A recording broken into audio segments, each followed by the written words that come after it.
The reason that I wanted to work with Dion, I had been admiring his work through the window of his premises at that time, because I was often around that area, and I really liked the fact that he did some beautiful work on Queenslander style homes and did that kind of renovation rebuild work. So I felt that he was a bit of an expert in that, and I liked what I had seen.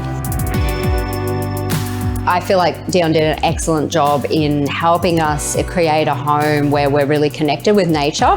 We're really happy with his vision in the first place, and then as the design unfolded, we were really quite excited about the spaces, I think, and just the idea of how to, something that was quite different from the very simplistic sort of idea that we started with.